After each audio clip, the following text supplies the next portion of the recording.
नरेंद्रपाल सिंह हैं। मैं संतनगर पुरानी में रहता हूँ और पेशे से एडवोकेट हूँ। बाकी बोलने के लिए सब और लोग हैं, मैं ज़्यादा नहीं बोल पाऊँगा। हाँ बिल्कुल, इसके लिए मैं हूँ, इसके लिए कैपेबल हूँ। बाकी आपने समाज के लिए हमारी मेहनत डाली है।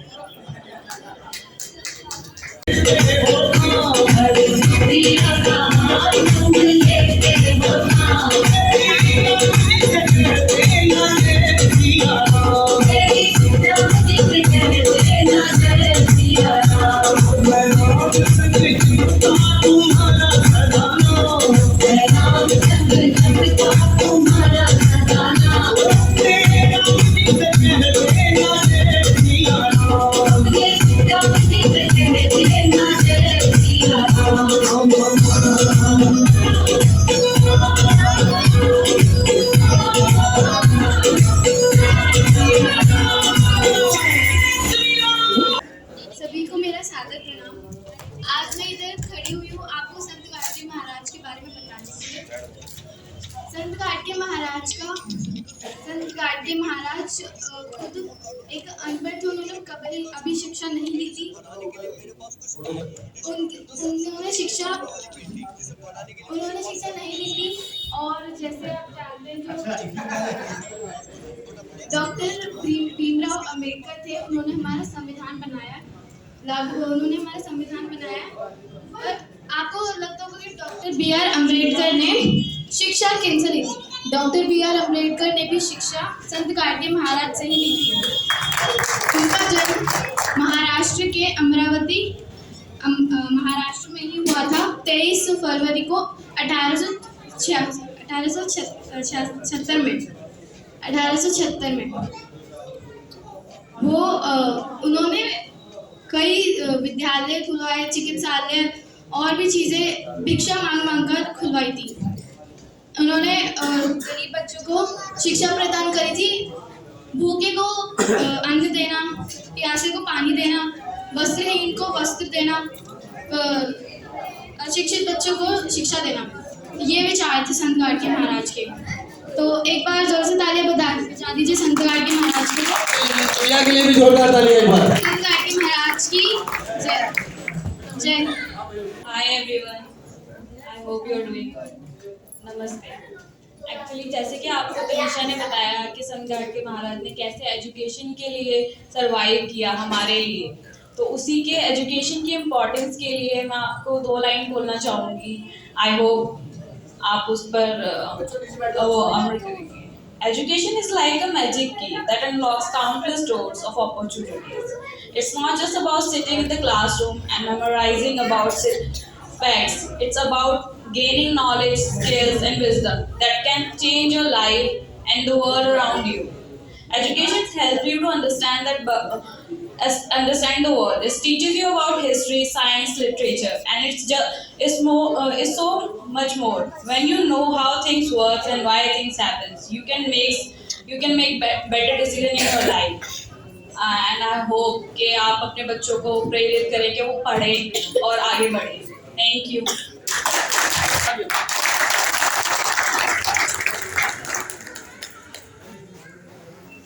मैं सबसे पहले महाराज हमारे संत गाडगे बाबा को सत वंदन करता हूँ।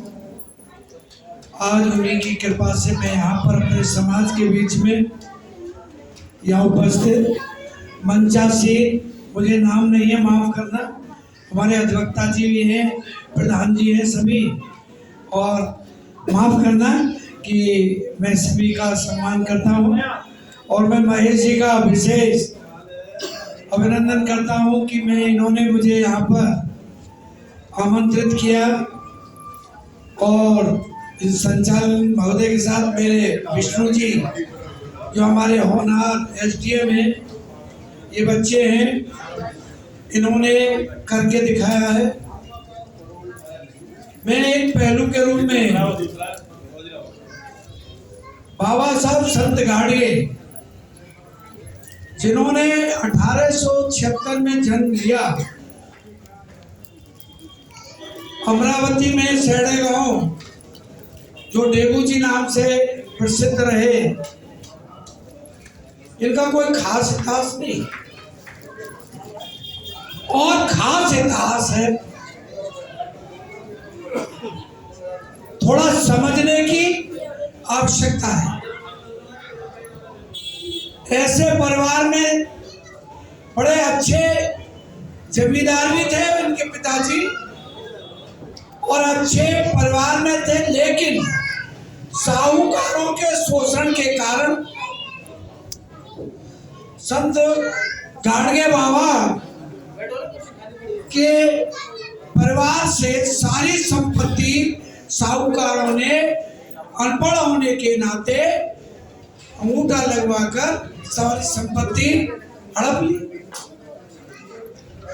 स्थिति इतनी खराब क्योंकि अपने परिवार में पिताजी के साथ एक वही हमारी पुरानी विडंबना आदत थी, जो शराब पीना, उधर मादक सेवों का प्रयोग करना, इन चीजों से परिवार का विनाश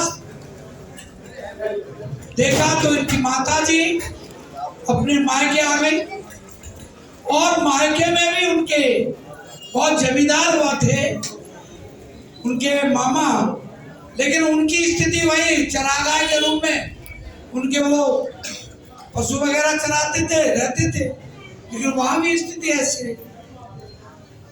अब ऐसी स्थितियों को उन्होंने देखा तो ये उनके शब्द थे, ये मेरे नहीं। कपड़े बेच दो, सब कुछ बेच दो, घर बेच दो, एक वक्त खाना खा लो, लेकिन बच्चों को शिक्षा दो। आज शिक्षा से पूर्ति है, ज्ञान से, ज्ञान बड़ा होता है, ज्ञान की भी पूजा होती है, लेकिन ज्ञान के साथ साथ अगर शिक्षा की होती है तो आज ये जो सौभाग्य मिला यहाँ तक पहुंचने का, सभी का, ये सब आपकी तुम। हमारे माँ बाप अपने पूर्वजों का जरा एक बार जो हमारी आयु पे जरा ध्यान तो दीजिए, कितने पढ़े लिखे थे। उन्होंने यही प्रतिज्ञा की थी कि हम अपने बच्चों को पढ़ाएं और आगे बढ़ भी रहे हैं। आज अधिवक्ता के रूप में, चिकित्सा के क्षेत्र में, राजनीति के क्षेत्र में, धर्म के क्षेत्र में आगे बढ़ने का अवसर मिला। ज्ञान की पूजा होती है, उसी तरह इनके ज्ञान की पूजा का जब माध्यम देखा तो ये कुछ नहीं थे। संत गाडगे बाबा भजन कीर्तन करते थे, घर से निकल गए। 1905 में जब घर छोड़ दिया, परिवार छोड़कर एक कीर्तन, तो बच्चे सफाई खुद ही करने लग जाते थे। तो वहां पर बच्चे इकट्ठे हो जाते थे, वो भी करने लग जाते थे। कीर्तन का एक माध्यम था, मंडली का जो भजन कीर्तन आप भी होते हैं, अकेला तो कोई क्यों नहीं, सब इकट्ठे हो जाते। उसी माध्यम से उनके शिष्य काफी हो गए। कबीरदास जी कितने बड़े थे, आज उनके पीछे इतना बड़ा साहित्य रचा हुआ है, लेकिन उनका ज्ञान का भंडार बहुत था। उसी तरह ये कर्म योगी थे, खुद मजदूरी भी करते थे ये। और इनकी प्रशंसा सुनकर कि जब सफाई अभियान, धर्मशाला के बारे में एक वहां पर सब कहते भाई बड़े बड़े लोग, उनके पास अपना व्यक्त धन थोड़े धागे बनवाते थे। एक ट्रस्ट बनवाया, आप जैसे हमारे महेश जी ने अपने रजक समाज का एक सेवा समिति बनाई और आज हम ये देख रहे हैं कि एक सिलाई केंद्र स्थापित कर रहे हैं। उसी तरह समाज के माध्यम से उन्होंने एक ट्रस्ट बना करके धर्मशालाएं बनवाना, शिक्षा के विद्यालय खुलवाना, अनेक जगह उन्होंने कार्य किए। तो उन कार्यों से प्रभावित होकर, उनकी गुणवत्ता को देखकर ये पता चला बाबा साहब भीमराव अंबेडकर को, देखिए अनपढ़ से मिलने के लिए इतने योग्य, वो काफी योग्य थे बाबा साहब भीमराव अंबेडकर।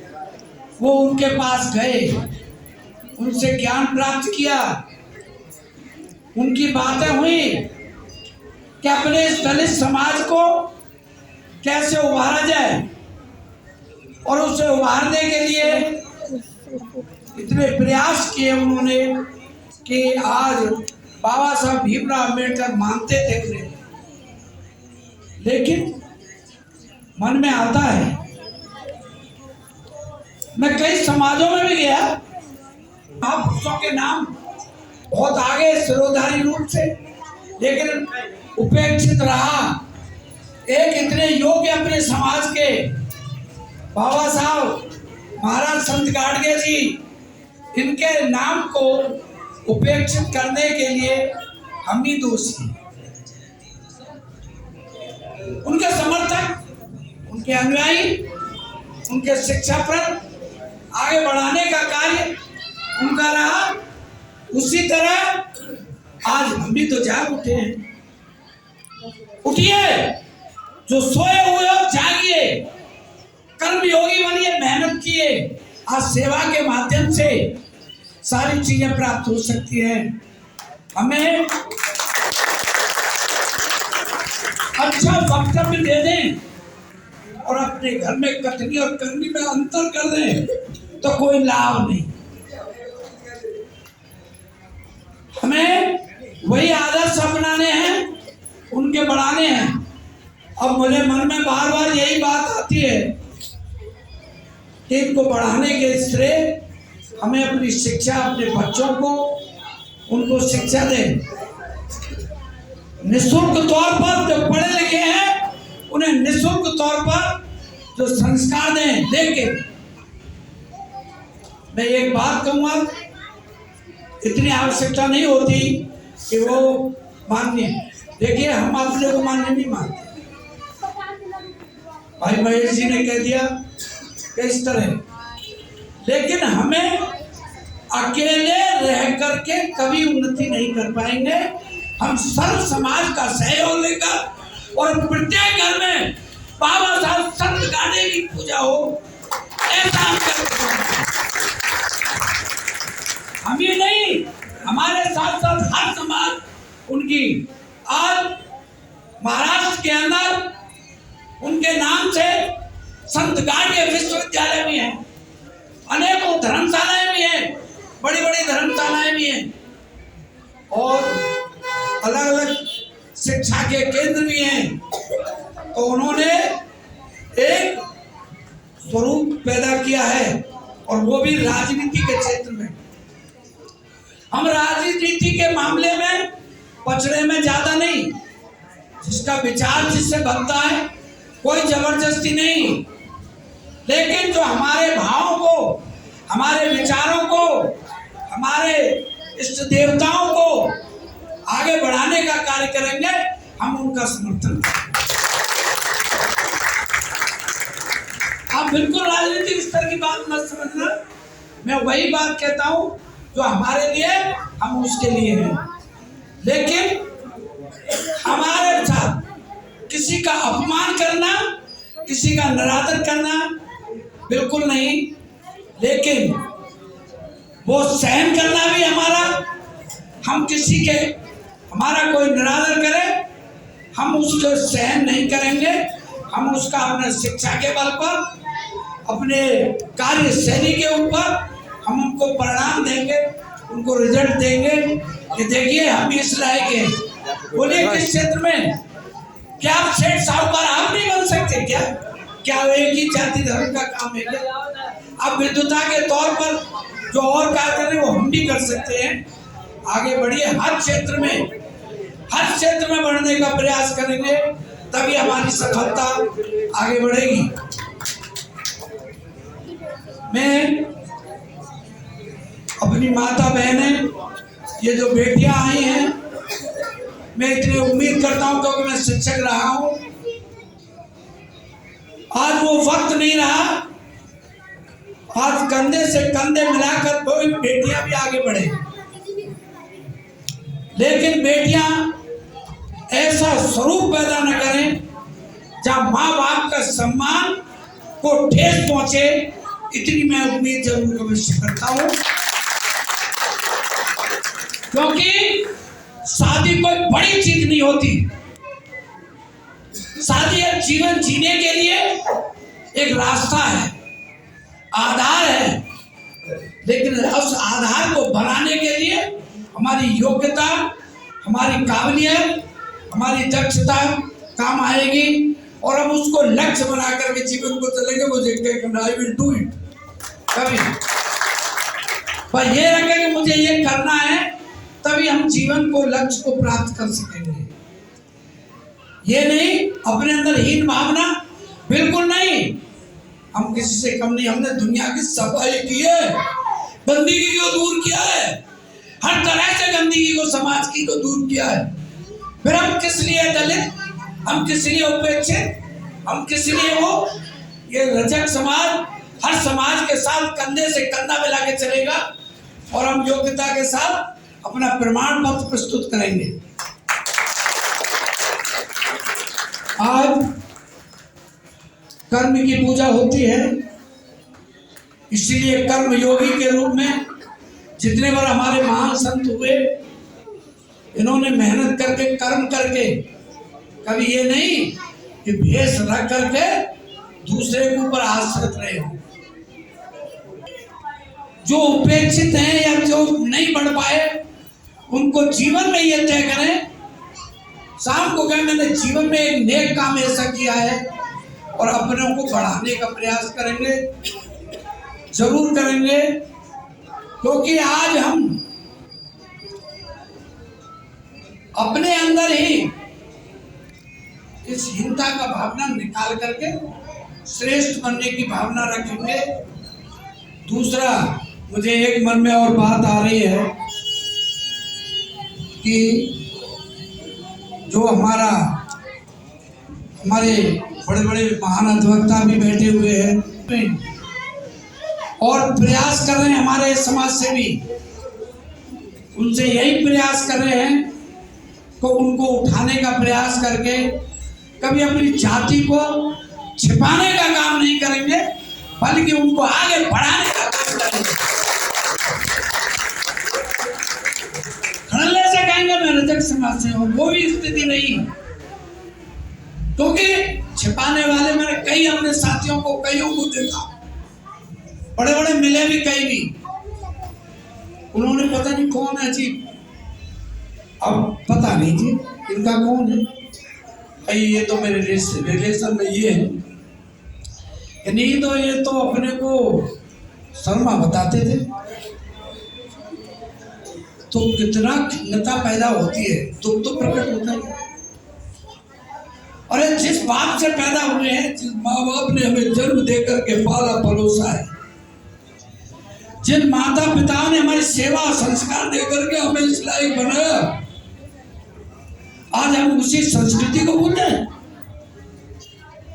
हम उस संस्कृति को बुलाएंगे नहीं। पूजा पाठ कीजिए, धर्म के उसमें रह करके, ऐसा नहीं कि अपने मन को देखते कि मन साफ है तो जीवन साफ है। हमें कोई ना कोई आधार तो चाहिए। धर्म से डरता है आदमी, धर्म का आधार भी लेना पड़ता है कि अगर धर्म नहीं होगा तो विधर्मी बनने के लिए रास्ते जल्दी खुल जाते हैं। तो मैं, भाई साहब जी ने मुझे बहुत समय दिया, महेश जी धन्यवाद करता हूं कि आपने मुझे आमंत्रित किया, और मैं धन्यवाद। जय हिंद, जय भारत। मैं केवल इतना ही कहना चाहूँगा कि जितना समय आप शिक्षा में देंगे उतना किसी में नहीं दे पाएंगे। शिक्षा की ताकत वो ताकत है, वो अच्छों को नीचे झुका सकती है और उनको उठा भी सकती है। तो मेरा मानना यही है कि आपको हमेशा शिक्षा से प्रेरणा लेनी चाहिए, और जो भी कार्य करो बगैर माता पिता के बताए हुए अन्य रास्ते पर मत करना, उनके बताए हुए रास्ते पर ही करो। और मेरा जो समय व्यतीत हुआ है, मैं एयरपोर्ट पे जॉब करता हूँ। प्रेजेंट टाइम में डीसी इंचार्ज हूँ और वहाँ से मेरी कोचिंग रही है मुखर्जी नगर में। डेली का अप डाउन रहता था। 8 घंटे की मेरी ड्यूटी थी और 4 घंटे की मेरी कोचिंग चलती थी।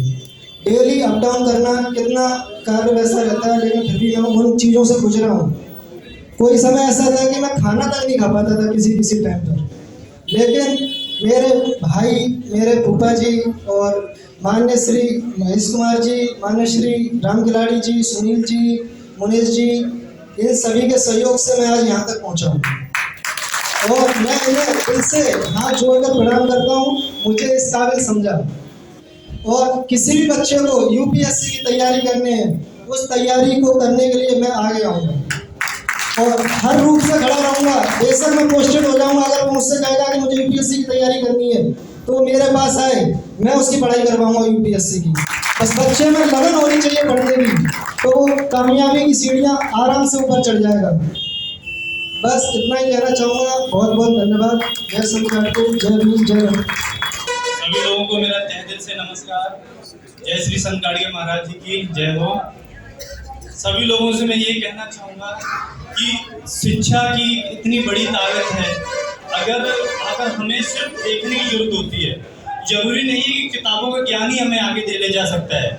जो हमारे समाज का ज्ञान होता है वो भी हमारा इतना बड़ा ज्ञान होता है कि उससे भी हमारा जीवन उत्यापन हो सकता है। रही बात शिक्षा की, शिक्षा के लिए अगर हमें अपने घर की अगर थाली भी फेंकनी पड़े ना, तो उसके लिए कभी नहीं संकोच, कभी नहीं करना चाहिए। हमेशा अगर रोटी की जरूरत पड़े तो हाथ पे रख के खा लेनी चाहिए। मगर कभी भी आप शिक्षा के लिए कोई भी चीज अगर रुकावट पड़े तो उसको सबसे पहले हटाओ, क्योंकि अगर दो रोटियां हैं, अगर एक खाएगा तो व्यक्ति कोई नहीं मरेगा। अगर शिक्षा आपने प्राप्त नहीं कर पाई तो आदमी इन फ्यूचर घुट घुट के जिएगा। और मैंने भी अपने वार्ड में लगभग 5 कार्यक्रम किए और हमें पता होना चाहिए कि संत गाड़गे महाराज कौन थे। शायद हम में से कुछ लोगों को पता है और सबको नहीं पता। हमें जागरूक होना चाहिए कि वो एक संत तो थे ही, उन्होंने पिछड़ों के लिए और दलितों के लिए क्या काम किए। अंधविश्वास और जो अज्ञानता थी और जितना वो शिक्षा के प्रति उनको अज्ञानता थी, उसके लिए उन्होंने बहुत काम किया। वो अपना धार्मिक अपने कीर्तन करते थे, कीर्तन में ही वो कुरीतियों को खत्म करते थे। उन्होंने खुद रोड पर रह के गाँव जाके सफाई कर जो भी धन संग्रह किया, हमारा उनके समाज से आते हैं। तो मैंने भी अपने वार्ड में एक संत गाड़गे महाराज वाटिका, जो लगभग 25 लाख की लागत से बनने जा रही है, एमसीडी का पार्क था, वो उसका नामांकन कराया और 1 साल के अंदर उसको हम वाटिका बनाएंगे और बहुत सुंदर एक दिल्ली में मिसाल जाएगी। दिल्ली क्या, देश में भी जाएगी कि संत गाड़गे महाराज की वाटिका है, तो कहीं वो दिल्ली शहर लाल बाग में। और एक चौपाल जो लगभग 10 लाख रुपए की लागत से, जिसका उद्घाटन अभी हम नहीं कर पाए आचार संहिता चुनाव के बाद, उसको हम करके उसको भी 1 साल में, अगली जब हम जन्मोत्सव मनाएंगे महाराज जी का, तो जरूर मैं आप सबको आमंत्रित करूंगा वाटिका में। उसी दिन हम उस जयंती वाले दिन उसका उद्घाटन करेंगे और चौपाल का भी उद्घाटन करेंगे। बस अपनी, और मैं निवेदन करूंगा विधायक जी से भी कि बुराड़ी विधानसभा में भी एक स्थल वो जरूर बनवाएं, और सांसद जी से भी निवेदन करूंगा और यहाँ के पार्षदों से भी मेरा निवेदन है महाराज जी के लिए एक अच्छा स्थल, क्योंकि हमारा बहुत बड़ी तादाद में यहाँ पर समाज है और हमारे लालबाग में भी लगभग 50% हमारे समाज के लोग हैं। और हमारा सौभाग्य, पिछली बार भी रितु माथुर हमारे समाज से काउंसलर थे और इस बार मेरे को सौभाग्य मिला, सभी समाज के लोग, प्रतिष्ठित लोग हैं।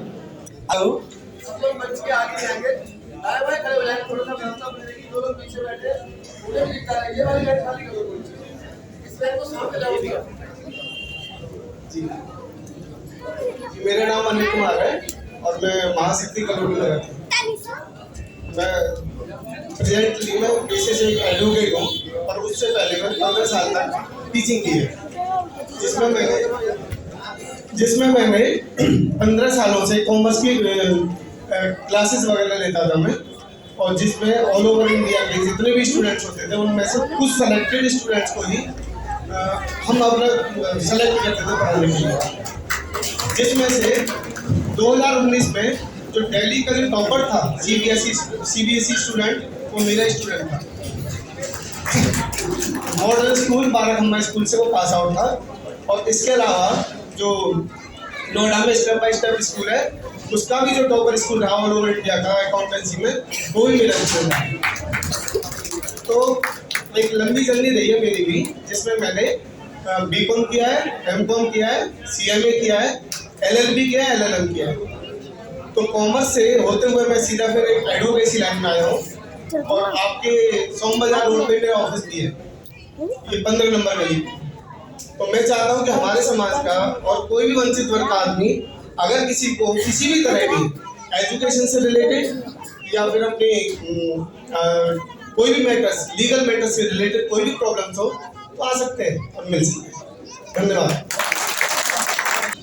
बहुत बहुत धन्यवाद और आभार महेश जी आपका। रजक परियोजना दिल्ली प्रांत के तत्वाधान में आज हम सब लोग पूज्य संत श्री गाडगे महाराज जी के जयंती समारोह पे हम सब लोग सबसे पर शामिल हैं। हमारे साथ लालबाग के पार्षद भी हैं, उनका भी स्वागत करता हूँ एरिया के विधायक होने के नाते। धामो भाई जो इस वार्ड की पत्नी पार्षद हैं, उनको भी यहाँ पर मंच पर धन्यवाद और आभार व्यक्त करता हूँ कि आपने कार्यक्रम में, और सभी गण्यमान साथीगण, वकील साहब, अत्री जी, जितने भी साथी हैं सभी साथीगण, महेश जी, राम खिलाड़ी जी, प्रेमवीर जी, एलपी सिंह जी, संतोष जी, राम रतन जी, ओमवीर जी, अनिल। अच्छा, बहुत बहुत शुभकामनाएं। बाकी सभी गण्यमान में साथीगण, मैं इनका नाम से सब आयोजक गण हैं और इन्होंने आज माननीय पूजनीय संत गाडगे जी महाराज की जयंती आप सब लोग आज मना रहे हैं। जब हम किसी भी महापुरुष की जयंती मनाते हैं तो मुझे लगता है कि ये केवल अवसर नहीं होना चाहिए, हमें सीख भी लेना चाहिए। समझिए, आज से अभी पार्षद जी बता रहे थे 19वीं शताब्दी में अंग्रेज का समय था और उस समय में गाडगे जी महाराज समाज आगे कैसे बढ़ेगा, दलित वंचितों को अधिकार कैसे मिलेगा, जब तरह तरह के पाखंड थे उस पाखंडों से मुक्ति कैसे मिलेगी, उसको लेकर वैज्ञानिक तरीके से तब आंदोलन उन्होंने किया। और सबसे बढ़िया माध्यम होता है लोगों को जोड़ने का संगीत का।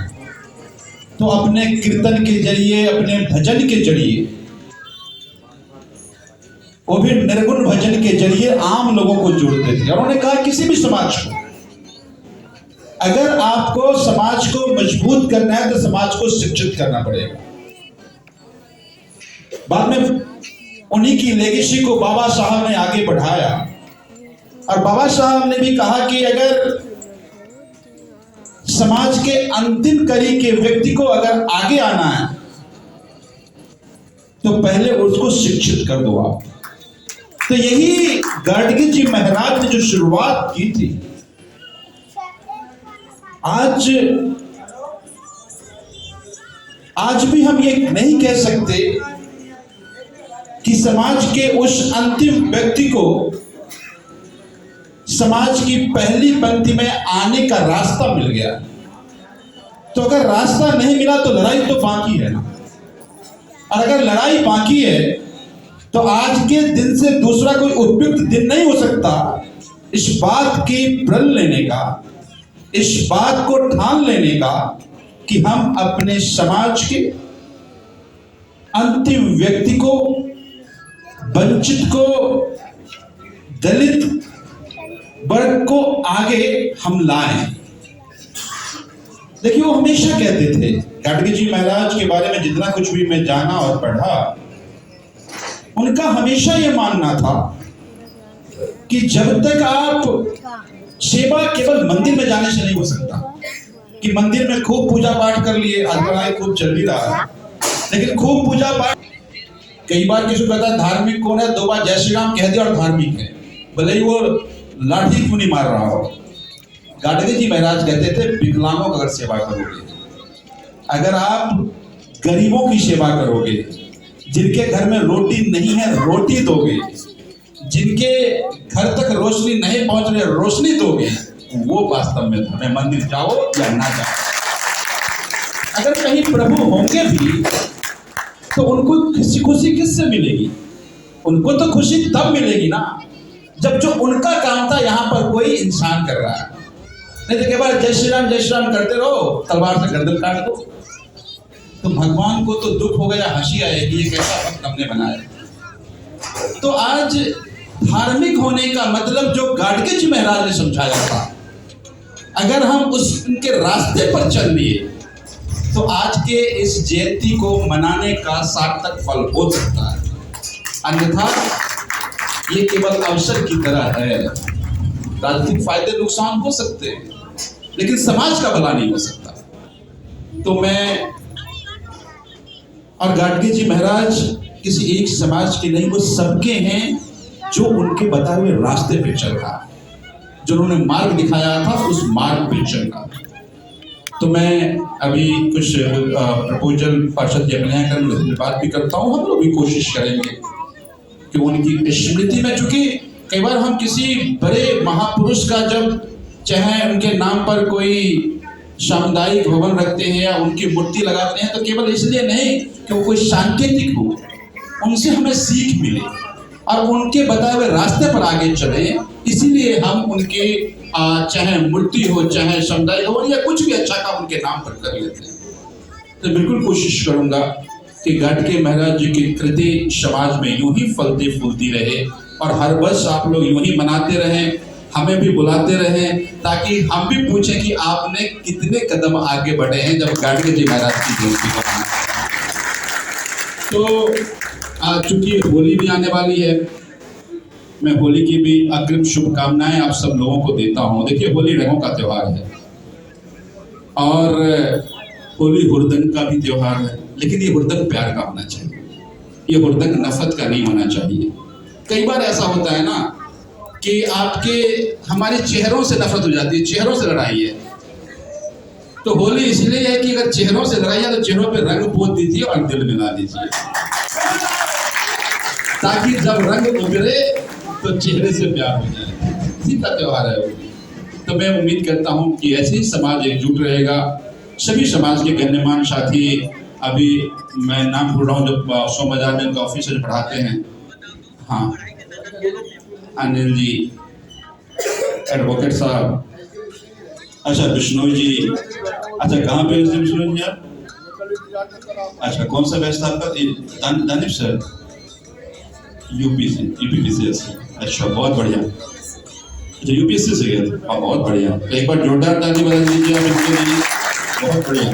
तो मुझे लगता है कि ये सब एक समाज के लिए एक तरह से ये मिरर भी है कि जब ये सब आगे बढ़ते हैं तो और बच्चों को प्रेरणा मिलती है। तो ऐसे ही समाज में जो अच्छा काम कर रहे हैं उनको जब बुलाएंगे और अपने नौजवान साथी को बुलाएं, बच्चों को बुलाएं, ताकि प्रेरणा मिले कि हम भी आगे बढ़ सकते हैं। तो ये सब एक तरह से ब्रांड एम्बेसडर हैं, समाज के भी ब्रांड एम्बेसडर हैं। तो मैं आपको बहुत बहुत शुभकामनाएं देता हूं।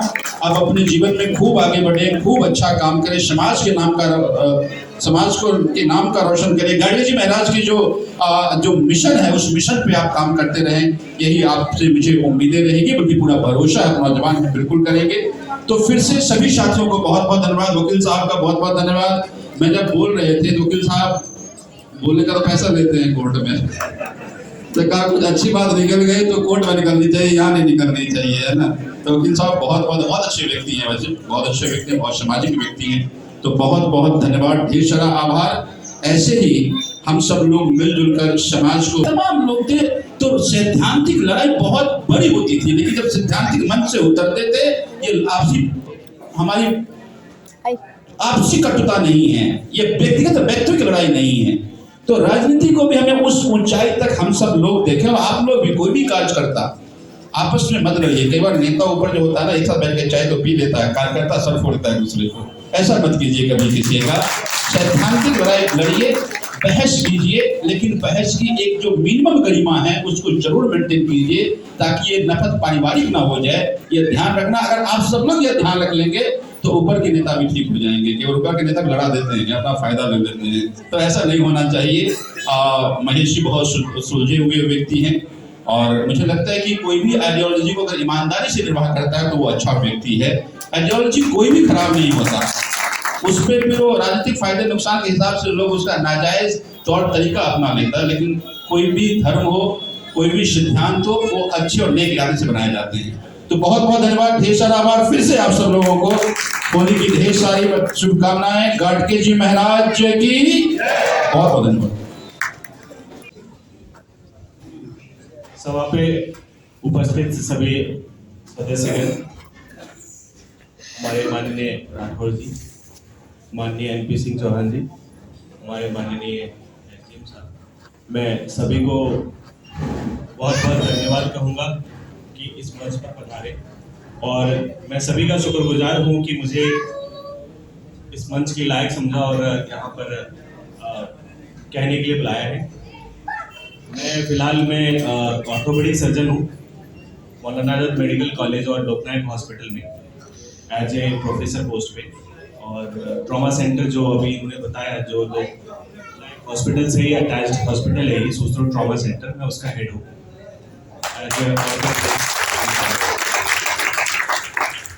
मेरी जो शिक्षा है, जो टीचिंग है, वो सब दिल्ली से ही है। सेवाधाम विद्या मंदिर है आरएसएस का, वहाँ से मेरी स्कूलिंग हुई, फिर डीएवी स्कूल से, उसके बाद फिर एमबीबीएस और पोस्ट ग्रेजुएशन और रेजिडेंसी मेरा सफदरजंग हॉस्पिटल और एम्स से रहा है। उसके बाद फिर यूपीएससी के थ्रू जो होता है उससे मैं फिर लोकनायक हॉस्पिटल में फिर मैं आया। मेरा सभी लोगों से यही कहना है कि भाई प्रयत्न करें, मेहनत करें, शिक्षित पढ़ें, संगठित रहें, ताकि समाज को अपने से और आगे ले जाने की प्रयास में लगे रहें। संगठित रहेंगे और शिक्षित रहेंगे, यही एक मूल मंत्र है जिससे समाज को सबसे आगे बढ़ाया जा सकता है। और जब आगे बढ़ते हैं तो कोशिश करें कि आपके साथ में जो भी लोग हैं उनको भी आगे बढ़ने के लिए प्रेरणा दें, या जितना हो सके आप मदद कर सकें।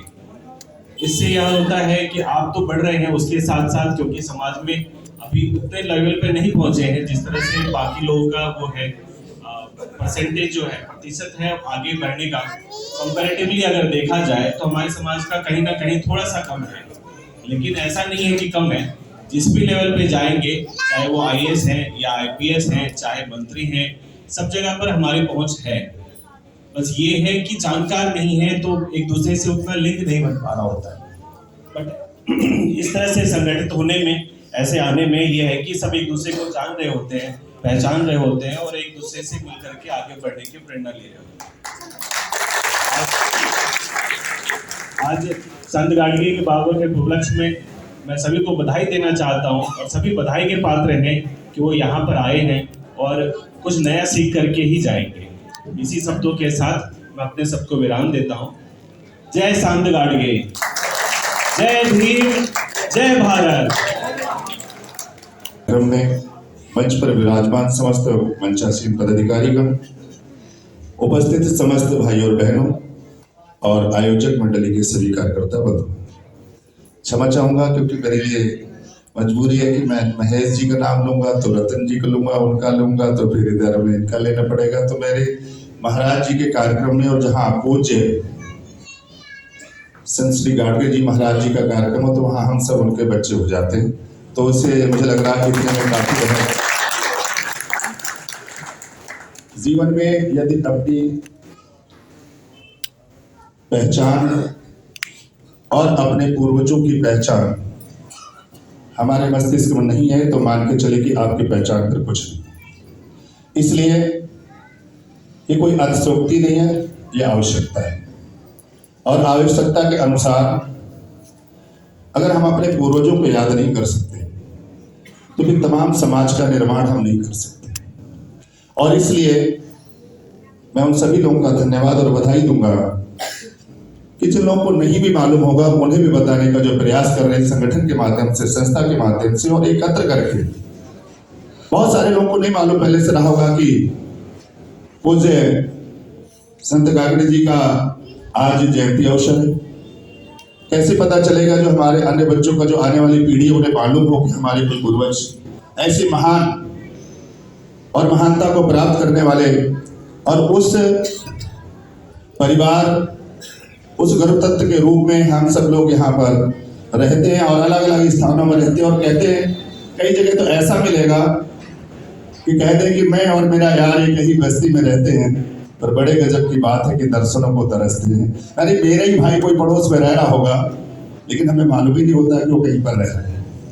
कई बार मेरे रिलेटिव पास में रह रहे होते हैं और हमें नहीं मालूम होता कि वो पास में रह रहे होते हैं। परंतु जब संस्था के निर्माण के साथ और कोई उसके साथ में आयोजन होता है, जैसा कि आज आप कर रहे हैं, माध्यम कोई ना कोई होता है, उस माध्यम से जब एकत्रीकरण होता है तो एक दूसरे का परिचय बढ़ता है। और जो अपने समाज के निर्माण में योगदान नहीं दे सकता, वो राष्ट्रीय स्तर पर हो चाहे व्यवहारिक स्तर पर हो, और किसी का निर्माण कैसे कर सकता है। इसलिए आप सभी लोग बधाई के पात्र हैं और मुझे भी आपने अपने मध्य आने के लिए ये अवसर दिया है। मैं आप सबका हृदय से धन्यवाद करता हूं और इस सुंदर कार्यक्रम में बधाई। दूसरा है कि संपर्क और संबंध। किसी भी कार्य में किसी भी व्यक्ति से किसी भी, माननीय डॉक्टर साहब अभी बता रहे थे, आपने मंच में देखा, उन्होंने बताया कि मैं लोकनायक जयप्रकाश हॉस्पिटल में प्रोफेसर के आप यहाँ मिल गए, फिर उनको आपने नमस्ते किया, ये अपने कार्य में लगे होंगे, आपको क्या लगेगा? मैंने उस दिन इनको मंच पे इतना संपर्क बनाए रखना, बराबर निरंतर कार्यों में इन्वॉल्वमेंट रखना, बराबर संस्थागत हो व्यक्तिगत हो, जब आप बराबर संपर्क में रखेंगे तो आपको जरूरत नहीं पड़ेगी, वो आपको खुद कहीं पर अगर देख लेंगे और वहां आप होंगे तो अपने आप कहेंगे अरे आप तो हमारे परिवार के कहाँ परेशान हो गए, आइए मैं क्या आपकी मदद कर सकता हूँ। करेक्ट ना? लेकिन हमारी क्या आदत होती है, हम मिले तो, पर कनेक्टिविटी जो है कंटिन्यू जो होनी चाहिए उसको हम नहीं रख पाते, और वो ना होने के कारण और वही हो जाती कि हम पास पास में रह के भी एक दूसरे के काम नहीं आ पाते। तो मैं आज इस शुभ अवसर पर एक कहना चाहूंगा कि इसको भी अगर अच्छा लगे तो हमें स्वीकारना है, धारण करना है और एक दूसरे के निरंतर संपर्क रखना है, ना कि आज केवल जयंती के अवसर पर करके और फिर भूल जाना है और एक साल बाद फिर करना है। तो बराबर और भी तमाम योजनाएं निकलती हैं, कई प्रकार निकलते हैं। होली का अवसर हो सकता है, अन्य त्योहारों का अवसर हो सकता है, निजी तौर से कुछ ऐसे हो सकते हैं, कुछ नहीं कर सकते हो कि कम से कम मेरे बच्चे मुझे आज भी याद तो कर रहे हैं, मैं क्यों नहीं इनको आशीर्वाद दूं, क्यों नहीं इनके बढ़ने के लिए, तरक्की के लिए, उन्नति के लिए इनको आशीर्वाद दूं। तो सारे कार्य एक साथ पूरे हो सकते हैं। यही मेरा कह करके आप सबको बहुत बहुत बधाई, बहुत बहुत शुभकामनाएं, होली की बहुत बहुत बधाई। महेश जी ने बताया समाप्ति की ओर है। मैं आज के कार्यक्रम के सफल संचालन के लिए आयोजकों को बधाई देता हूं और एक बात कहते हुए आपको, में सुराख नहीं हो सकता, एक पत्थर तो उठाओ, एक पत्थर तो उठाओ और तबीयत से उछालो तो यारो। यदि हमने पत्थर उठाया और लक्ष्य करके उठाया तो हम आकाश में सुराख करने की ताकत भी रखते हैं। ऐसे ही अपने इस समाज को जोड़ने का कार्य जो ये आयोजक समिति कर रही है वो वास्तव में सराहनीय कार्य है और इस कार्य हस से बढ़ने वालों के माथे पर तिलक लगाती है। साधना न व्यर्थ कभी जाती, चल कर ही मंजिल मिल पाती, फिर क्या बदली क्या काम है, चलना ही अपना काम है, चलना ही अपना काम है। भारत माता की, भारत माता की, भारत माता की। तो मैं आपकी निगाहें, आपका अंदाजा लगा सकता हूँ कि सबकी निगाहें कैसे होंगी मेरी तरफ। दूसरा लोगों का मार्गदर्शन करें, मार्गदर्शन करने के लिए लास्ट वाले पास कुछ नहीं बचता, लास्ट में बचा कुचा होता है, उसी में समेटना होता है उसे।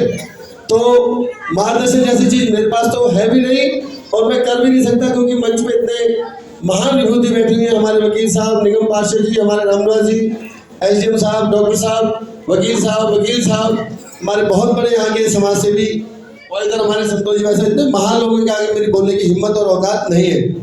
बस मैं थोड़ा सा वृत्त दूंगा, जानकारी दूंगा, लेखा जोखा दूंगा, क्योंकि जब हमने यहाँ इस कार्यक्रम के लिए, आज के कार्यक्रम की तैयारी करी तो हमें क्या क्या चीज़ें सामने आई और क्या क्या हमने किया। तैयारी की गई कि एक अपना कार्यक्रम होना चाहिए, एक समाज एकजुट होना चाहिए, अन्य समाज भी एकजुट हो रहे हैं और उन समाज की विचारधारा कहीं ना कहीं समाज में हमारी हिस्सेदारी क्या है वो बताने के लिए होनी चाहिए। जैसा कि आप लोगों ने देखा होगा कि आज से 7-8 साल पहले हमने एक कार्यक्रम यहाँ किया था, होली मिलन का कार्यक्रम भी हुआ और इसी वाटिका में हुआ था शायद, उसके बाद कोरोना भी चालू हो गया था। उससे पहले भी 1-2 बार बैठ के मेरे घर पे 50-100 लोगों की 150 लोगों की हुई, एमके बिल्डर वालों के यहाँ हुई और भी कई जगह हमने बैठ के करी। धीरे धीरे कारवां चलता गया और आज कारवां इतना है कि आज कुर्सियां कम बढ़ गई। कुर्सी के लिए विशेष आग्रह करना पड़ा कि कुर्सी और आनी चाहिए, आज कुर्सियां भी कम बढ़ गई हमारी। इसमें से कुछ लोग लेट होने की वजह से जा भी चुके हैं, जैसे सोनीपत से आए थे हमारे भाई, वो यहाँ दिख नहीं रहे हैं, मुझे लगता है शायद वो जा चुके हैं। और आज एक बहुत बड़ा काम भी हुआ आप सबके बीच में। इसी कार्यक्रम के बीच में हमने एक लड़के को लड़की भी दिखा दी है शादी के लिए, इसमें जोरदार तालियां आप सबकी। भाई घर बसाने का कार्यक्रम भी कर रहे हैं, तो हमने कहा जी आप इसी कार्यक्रम में अपने लड़कों को ले आना। भैया बोलने लगे लड़की को मैं ले आऊंगा, लड़के वाले की तरफ से मैं था, लड़की वाले की तरफ से हमारे आराम खिलाड़ी भैया थे और उनको देखा दिखाइया करा दिया। बाकी बातें हम बाद में आपको बता देंगे क्या रहा क्या नहीं। तो जहांगीरपुरी में हमने एक कार्यक्रम करा आज से 3 साल पहले। बेसिकली हमारे काम का आधार था गरीब बच्चों को शिक्षा, यानी कि हम पीछे क्यों हैं। शिक्षा शेरनी का वो दूध है जो पिएगा वो दहाड़ेगा। ये दहाड़ आपके सामने बैठे हैं एसडीएम हमारे, ये दहाड़ आपके सामने बैठे हैं हमारे एलएनजीपी के डॉक्टर साहब, ये दहाड़ है, इन्होंने वो शेरनी का दूध पिया है शिक्षा का। तो शिक्षित बने, संगठित बने, इसके लिए हमने तय किया कि हम कोई हुल्लड़बाजी नहीं करेंगे। होली मिलन का कार्यक्रम होगा, पार्षद जी आज नगर कितने कार्यक्रम में हो जाए और कितने कार्यक्रम में भी जाएंगे, लेकिन शायद ऐसा कार्यक्रम होली मिलन का शायद ये मेरे ख्याल से इनके लिए अनोखा कार्यक्रम, पहला कार्यक्रम होगा। तो हमने तय किया हम शिक्षा पे काम करेंगे। हर इन गरीब बच्चों को जिन पे शिक्षा के लिए खर्चा नहीं है हम उनकी तैयारी करेंगे। 4 बच्चों की शिक्षा हमारी ये समिति जो है लगातार पूरे साल देती है उनको। 1500 रजिस्टर हमने 10-10 का सेट बना के जहांगीरपुरी के अंदर हमने ऐसे 150 बच्चों को दिए और वहाँ एक कार्यक्रम किया। पिछले साल 2 साल पहले 1500 रजिस्टर का कार्यक्रम हमने गुरु कृपा वाटिका में किया मुकुंदपुर के अंदर। और पिछले साल हम लोगों ने ऐसा 60 बच्चों को एग्जाम किट दी जब पेपर आने वाले थे। और एक गरीब बच्ची थी, मैं उस बच्ची के माँ बाप नहीं थे, मौसी के पास रह रही थी, मौसा भी नहीं थे। तो आप घर की कंडीशन समझ सकते हैं कैसी होगी। उसको भी जो बल पड़ता था हमने एक उम्मीद से जो हमने करना था उसके लिए भी गुड़िया के लिए किया। ऐसा ही कार्यक्रम करावल नगर में हम लोग गए भाई साहब वकील साहब के नेतृत्व में, वहाँ बहुत जोरदार कार्यक्रम था समाज को। इसी कड़ी में हमारे एक भाई, हमारे छोटे भाई एसडीएम बन के उभरे। एक बार फिर से मैं आग्रह करूँगा आप खड़े हो जाए। ये एसडीएम बन के उभरे तो लगा कि भाई हमारे समाज में एसडीएम भी है। और अभी कुछ दिन पहले मैं जब डॉक्टर साहब से मिला तो मैं वाकई मुझे रात को नींद नहीं आई कि हमारे समाज में कितने महान लोग बैठे हैं। हमें भी अपने बच्चों को प्रेरणा देनी चाहिए कि आप भी डॉक्टर, एसडीएम, आईपीएस, अच्छे वकील ऐसे बने। इस पूरे काम में जो हमारा मार्गदर्शन किया श्रीमान एनपी सिंह जी, नरेंद्र पाल सिंह जी संतनगर में रहते हैं, जिन्होंने बहुत सपोर्ट करी हमें। कड़ी आगे चलती गई।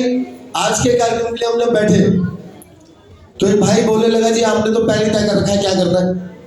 मैं कहा भैया ऐसा नहीं है, हम जब कार्यक्रम कर रहे थे आज वाला कार्यक्रम तो हमने तय किया भाई ब्रेड पकौड़े कर लेंगे, एक ब्रेड दे देंगे, चाय दे देंगे। अभी नया बच्चा पैदा हुआ तो कमाना सीखा भी नहीं। फिर हमें मिले राम रतन भैया जी, कह रहे ऐसे कैसे हो जाएगा। हम बैठे, इन्होंने एक अच्छी सहायता दी, इन्होंने कहा भाई सब्जी पूड़ी करेंगे। फिर कोई साथी मिला कि नहीं भाई सब्जी पूड़ी के साथ साथ रायता भी जोड़ो, काशी फल की सब्जी भी जोड़ो और मूंग की दाल का हलवा भी जोड़ो। फिर कुछ साथी मिले, उन्होंने कहा ये तो ठीक है जी, लेकिन लक्ष्य की तरफ भी बढ़ना चाहिए। तो लक्ष्य आया कि भाई 5 सिलाई मशीन हम इकट्ठी करेंगे। तय हुआ कि 5 बच्चियों को सिलाई मशीन देंगे। फिर मेरे मार्गदर्शक एनपी सिंह जी बोले नहीं 5 बच्चियों को 5 सिलाई मशीनें मत दो, एक स्थान तय करो, वहां 5 बच्चियां आए, वो चली जाए, उसके बाद फिर 5 बच्चियां आए, ऐसे एक सिलाई सेंटर शुरू किया जाए। इस एक मशीन पे 50-50 बच्चियां या बच्चे सिलाई सीख सकते हैं। तो ये तय हुआ। फिर किसी के पास ये उसने सोचा फ्री में मत करो भाई साहब, फ्री वाली सुविधा ठीक नहीं है, एक के साथ एक फ्री, वो मामला ठीक नहीं है, कई लोग जेल चले गए उस चक्कर में। आज भी हमारे उप मुख्यमंत्री जेल में उस चक्कर में। तो फ्री वाला काम बंद करो, फ्री की जगह इसको कुछ शुल्क रखो, चाहे बेशक 100 रुपये रखो, 200 रुपये रखो, मिनिमम चार्ज करो। और उस चार्ज के साथ साथ समाज की बच्चियों को संस्कार भी दो कि समाज एक अच्छी दिशा में जाए। आज सबसे ज्यादा कोर्ट में केस हमारे लोगों के यानी कि हिंदुओं के होते हैं। मुस्लिम लड़कियों के, लेडीजों के केस कोर्ट में नहीं आते। कभी देखा आपने कि कोई मुस्लिम लेडीज कोर्ट में आई है केस के लिए? सबसे ज्यादा अगर केसों की तारीफ बढ़ती है तो हिंदू महिलाओं की है या हिंदू भाइयों की है। वो कोई पैसे की कमी से नहीं है कि पति खर्चा नहीं दे रहा, पति कमजोर है, पति कमाता नहीं है। वो इसलिए कि संस्कार की कमी है, कहीं लड़के के परिवार में, कहीं लड़की के परिवार में। तो ये जो संस्कार सेंटर शुरू करने वाले हम लोग, ये जो सिलाई सेंटर शुरू करने वाले हैं, इसमें जो महान हमारे बैठे हुए समाज के लोग और भी वरिष्ठगण, ये एक घंटा अपना, आधा घंटा, महीने में एक दिन, 20 दिन में एक दिन, साल में एक दिन आप लोग निकाल कर आए। और जब आप आएंगे 20-30 बच्चे वहाँ बैठे होंगे, वो आपसे प्रेरणा लेंगे, तो वो कहीं ना कहीं अपने लक्ष्य की तरफ आगे बढ़ेंगे। हम इसी काम के लिए कमर कस के निकले तो कारवां बढ़ता चला गया। पिछले साल जब हमने कार्यक्रम करा, कार्यक्रम करने के बाद, ये मैनेजमेंट है, कार्यक्रम करने के बाद भी हमारे पास 33 सोने बच गए। और जगह क्या होता है कि मेरा घाटा हो गया और 4 दिन अपना घाटा लेके खड़े हो जाते हैं। फिर उनमें घुसम खत्म होती है और उस संगठन बनते ही ठा खत्म। लेकिन हमारे यहाँ सिस्टम उल्टा है। हमने पिछले साल, सुखीर भैया अपने ध्यान से सुन रहे हैं, पिछले साल हमने 3300 रुपए बचाए, वो भी मेरे पास जमा है। और इस साल भी मैं दावे से कह सकता हूँ कि इस साल भी हम 10-20 हजार रुपए समाज के हमने एकत्रित किए, उन्हें भी बचाए कि आगे किसी नए काम में लगाएंगे। यानी कि आपको एक पैसे का हिसाब देंगे। किसी भी भाई को लगता हो, चाहे उसने मदद की, चाहे उसने 1 रुपए की मदद नहीं की, पैसे ही सब कुछ नहीं होता। एक हमारे भाई हमारे मित्र हैं, उन्होंने कहा मुझे मैसेज भेजा, भाई साहब मैं करने के लायक नहीं हूँ, लेकिन मुझे कुछ शारीरिक काम हो तो बताना। मैंने उनसे कहा, मैं भाई साहब आप जितना कर रहे हो, जिस दिन मैं उतना करने लग जाऊंगा, मैं तो सोचूंगा मैंने क्या क्या कर दिया। तो ऐसे महान भाई हमारे, पैसे ही सब कुछ नहीं होता। आप अपना समय दे रहे हो, आप अपनी टेक्नोलॉजी हमें बता रहे हो। एसडीएम साहब आए, उन्होंने बता दिया कि ये पढ़ाई करो तो ऐसे बन जाओगे। डॉक्टर साहब आए, उन्होंने कहा ये पढ़ाई करो ये बन जाओगे। पैसे ही सब कुछ नहीं होता, एक मार्गदर्शन होता है। मार्गदर्शन दिया डॉक्टर आलोक जी ने। पता चला कि इन्होंने अपनी बीवी के गहने गिरवी रख दिए अपने भतीजों का एसडीएम बनाने के लिए। ऐसे लोगों के लिए मार्गदर्शन है, ये है मार्गदर्शन हमारे, ये हमारे मार्गदर्शक है। पैसा ही सब कुछ नहीं है। समाज को एक अच्छी दिशा में लेके जाना ताकि लोग हमारा सम्मान करें। दूसरा, थोड़ी कड़वी बात है, थोड़ी कड़वी है, लेकिन कहूंगा जरूर। आज जाटो पता है किसको कहते हैं आप लोग? जाटो समाज में किसको कहते हैं? जाटो में किसको कहते हैं? चमार समाज को जाटा बोलते हैं। चमार जाटव हो गए, सम्मानित नाम ले लिया उन्होंने। जिन्हें हम भंगी कहते हैं वो वाल्मीकि हो गए, महान हो गए। वो डोम जो शमशान में अंतिम संस्कार करवाते हैं वो पंडित जी हो गए।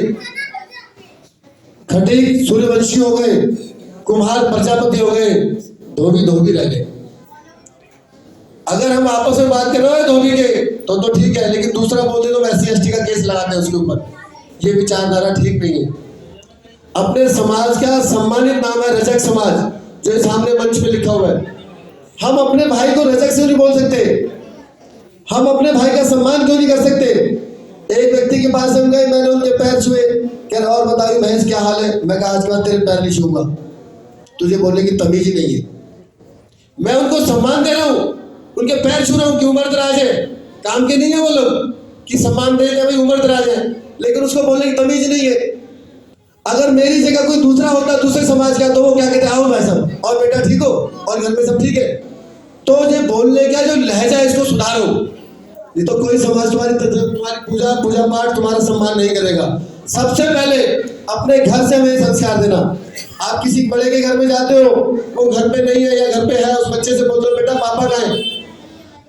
तो पापा आते हैं, बोलते बेटा लक्ष्मण जी 1 गिलास पानी लेकर आइए। लक्ष्मण जी 1 गिलास पानी लेके आ जाते हैं कि अंकल जी 1 गिलास पानी लाइए। ये सुनना सब लोग, हमारी बहनें बैठी, एक श्रीमती भी मेरी इनके अंदर, सब बहनें नहीं है, एक श्रीमती भी बैठी हुई है। ये बड़े संस्कार की बात है। तो हम बोलते हैं, वो बोलता है लक्ष्मण जी पानी लाइए, अंकल जी आए।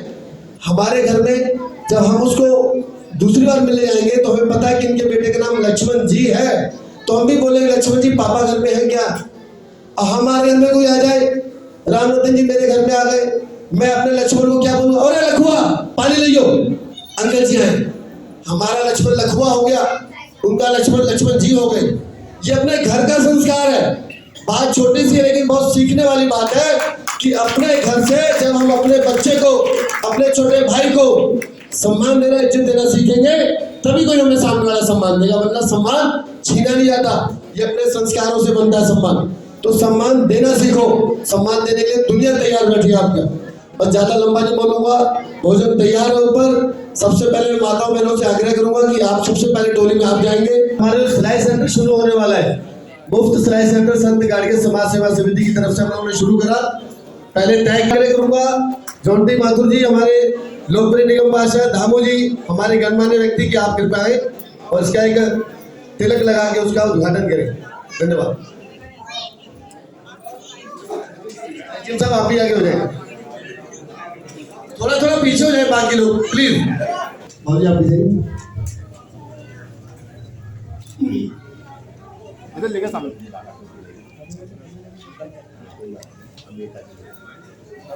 जी भैया कोई बात।